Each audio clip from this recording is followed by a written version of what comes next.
فیض حمید صاحب کا کیس اب ایک فیصلہ آ گیا، 4 الزامات ان پر سچ ثابت ہوئے۔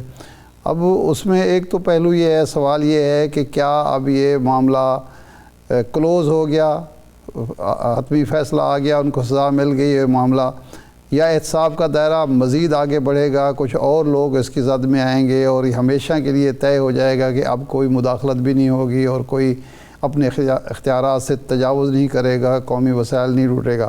اور دوسرا آپ ذرا بتائیں کہ آپ کی کتنی ملاقاتیں ہوئیں، اس حوالے سے بھی کچھ بتائیے۔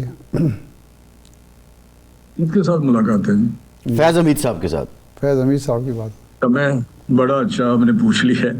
یہ پہلے تو میں آپ کو بتاؤں کہ جو فیض حمید کی سزا ہے وہ میں سمجھتا ہوں کہ اس کا جو آپ کہتے ہیں آئندہ مداخلت کے حوالے سے میں سمجھتا ہوں یہ بڑا ایک پازیٹیو سگنل ہے کہ آئندہ کوئی بھی اگر یہ کام کرے گا جس طرح اس نے کھلواڑ کیا ہے سسٹم کے ساتھ یا سیاست کے میں دخل اندازی یا حکومتی فیصلوں پہ جو پولیٹیکل سائڈ یا گورننس کہتے ہیں اس پہ اثر انداز ہوتے رہے یا انڈیویجول کے ساتھ انہوں نے کچھ اپنی حدود سے تجاوز کیے ہیں، تو وہ تو میرا خیال ہے ایک پازیٹیو امپیکٹ آئے گا فیوچر کے لیے۔ لیکن جہاں تک مزید کارروائیوں کو تعلق ہے، میں سمجھتا ہوں جو اس کی سٹیٹمنٹ ہوگی یا اس سے جو انکوائری ہوئی ہے یا اس نے کچھ ایویڈنس اس سے ملی ہے یا کچھ لیپ ٹاپ سے یا اس کے موبائل سے یا جو چیزیں بھی ملی ہیں، اگر کوئی اس میں ایسی ایویڈنس ہوئی جس میں فیض حمید اور کچھ اور لوگ ملوث ہوئے، کسی کا نیکسس ہوا اس کے سارے پلان میں، جس طرح 9 مئی کی بات ہوتی ہے جس کی طرف میں سمجھتا ہوں کہ D G I S P R کی جو پریس کانفرنس تھی اس نے بھی کچھ تھوڑے سے اشارے دیے تھے، تو پھر میرا ڈیفینیٹلی اس پہ ایکشن ہوگا، ڈیفینیٹلی اس پہ پروسیڈنگ چلیں گی۔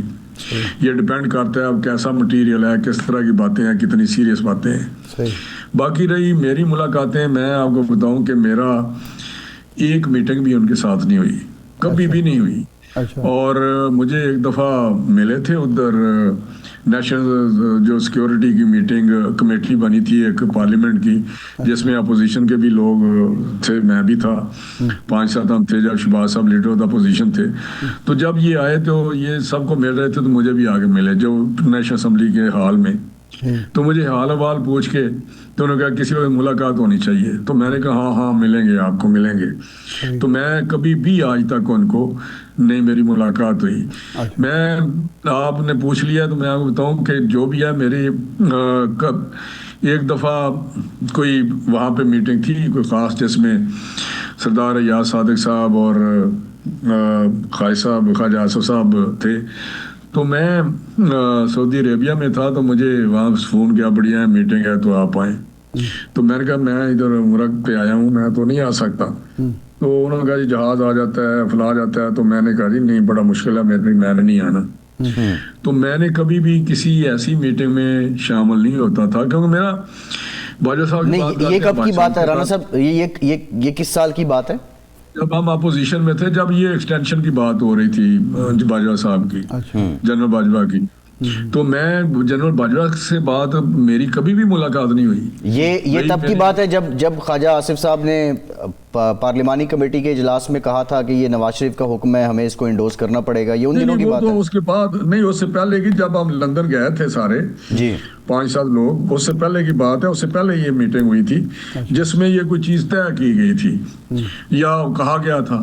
تو اس وقت ہم لندن میں گئے، تو لندن میں جب یہ معاملہ ہوا کہ ٹھیک ہے یہ کر دینا چاہیے۔ رانا صاحب، جو جنرل باجوہ صاحب کی ایکسٹینشن کو انڈورس کیا گیا تھا، اس دوران جو قانون سازی ہوئی تھی اس کو انڈورس کیا تھا اس وقت کی اپوزیشن نے، تو وہ کن شرائط پہ یہ فیصلہ لیا تھا مسلم لیگ نون کی قیادت نے؟ کچھ بھی نہیں اب تو، کیونکہ میں نے تو آج تک کبھی اس پہ ایک لفظ بھی نہیں کہا، کیونکہ اس وقت بھی یہ تھا کہ کچھ نہیں باہر جا کے بات کرنی، اور آج تک میں نے نہیں کہا۔ لیکن اب تو کافی باتیں ہو گئی ہیں، لیکن میں میاں صاحب دیکھیں، میاں صاحب بڑے وفادار آدمی ہیں۔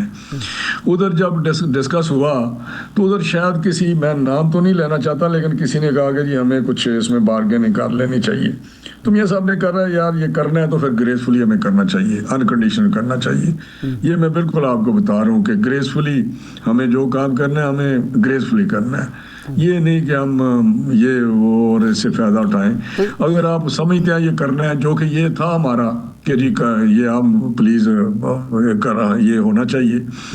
تو رانا صاحب یہ رانا ثناء اللہ صاحب کے ایک ہے کلپ ہے جس میں وہ کہہ رہے ہیں کہ رانا تنویر صاحب بھی وہاں موجود تھے, گفتگو ہو رہی تھی, تو وہ کون سی ملاقات ہے؟ میں بتا رہا چاہتا ہوں کہ میں نے باجوہ صاحب کے ساتھ آج تک میری کوئی میٹنگ نہیں ہوئی آج تک, اور میرا کوئی ان کے ساتھ, ان کے فادر ان لاء کے ساتھ میرا تعلق تھا ہے بھی, لیکن میں آج تک نہیں ملا. میں 2-3 جو سیکورٹی کمیٹی کی میٹنگ ہوئی اس میں جب اس کے بعد چائے یا کھانا ہوتا تھا تو اس وقت ہیلو ہائے ہوتی تھی. تو یہ رانا صاحب کھڑے تھے, ان کے پاس کھانا کھا رہے تھے پلیٹ پہ, کیوں بوفے تھا. تو میں نے دیکھا تو میں بھی ادھر سے آ گیا. تو میں نے کہا رانا صاحب سے کیا بات کر رہے ہیں جنرل صاحب, آپ نے اس بے گناہ کو آپ نے اندر دیا ہوا تھا, تو آپ کیا بات کر رہے ہیں؟ تو تھوڑے سے وہ پریشان ہوئے. میں نے کہا آپ نے بڑا ان کے ساتھ زیادتی کیا, بے گناہ بندے کو آپ نے اندر دے دیا تھا. تو مجھے نہیں پتا رانا صاحب کیا بات کر رہے تھے. نہیں رانا صاحب یہ بڑی امپورٹنٹ بات آپ کر رہے ہیں. رانا صاحب نے یہ گفتگو کی ہے.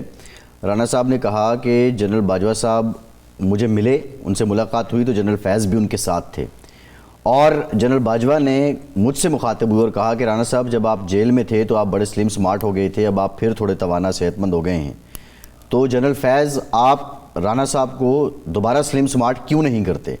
تو رانا صاحب یہ کہتے ہیں کہ میں نے ان سے کہا کہ آپ نے جو میرے ساتھ کیا ہے اس کا حساب آپ اس دنیا میں چکائیں گے, اور پھر یہ ریفرنس دیا جاتا ہے کہ آپ بھی اس دوران اس محفل میں تھے. تو ایگزیکٹلی کیا اس کے وٹنس آپ بھی ہیں؟ نہیں, مجھے آج تک نہیں پتا, لیکن جب میں گیا ہوں یہ بات کر رہے تھے, لیکن جب میں گیا ہوں تو میں نے جاتے ہی بغیر کوئی بات سنی, لیکن میں گیا ہوں ان کے جب یہ کھانا کھا رہے تھے, لیکن میں نے فیض حمید کو نہیں دیکھا, لیکن باجوہ صاحب تھے ان کے ساتھ گفتگو فرما رہے تھے یہ آپس میں. تو میں نے کہا کہ جی آپ نے رانا صاحب کے ساتھ کیا پتہ نہیں گپ لگا رہے ہیں, آپ نے اس بے گناہ کو اندر دیا ہوا تھا. تو انہوں نے کہا, اب جو انہوں نے مجھے کہا تو انہوں نے کچھ پاز لیا اور تھوڑے پریشان ہوئے. آگے سے جو انہوں نے کہا میرا میں نہ ہی کوٹ کروں تو بہتر ہے, کیونکہ میری عادت نہیں ہے کوئی انڈلج کرنا ان چیزوں میں. تو میں آپ راجپوت ہیں رانا صاحب, میری بات سنیں نا جی. میں باجوہ صاحب کے ساتھ میری ایک ملاقات, ان کے بیٹے کا ولیمہ تھا, تو مجھے بھی بلایا ہوا تھا. تو ملک احمد خان اور میں مسلم لیگ نون کی طرف سے گیا, شہباز صاحب کو بلایا تھا لیکن وہ نہیں گئے, لیکن باقی ساری قیادت تھی چاہے پی ٹی آئی یا جو بھی تھا. تو وہاں جب میں تو وہاں بیٹھا بھی نہیں ان کے ساتھ, میں اپنے کوئی بیوروکریٹس تھے ان کے ٹیبل پہ بیٹھ گیا. جب میں نکلنے لگا تو باجوہ صاحب باہر چھوڑنے کے لیے آئے. تو میں نے ان سے کہا کہ آپ بڑی زیادتی کر رہے ہیں. یہ میں نے کہا کہ آپ بہت زیادہ زیادتی کر رہے ہیں اور آپ کو نہیں کرنا چاہیے. انہوں نے کیا جواب دیا؟ آپ ان کا جواب جی انہوں نے جواب دیا جو میرا خیال ہے کیا کسی کی چیزیں بتانی ہوتی ہیں. انہوں نے کیا کہا, رانا صاحب آپ شرما کیوں رہے ہیں؟ ان کی بات کرتے ہوئے آپ شرماتے ہیں, اپنی بات بتا دیتے ہیں کہ میں نے یہ انہوں نے کہا کہ جی میں بالکل میں نے زیادتی نہیں کر رہا, آپ اپنی ٹانگوں میں زور لائیں, بالکل میں آپ کے ساتھ ہوں.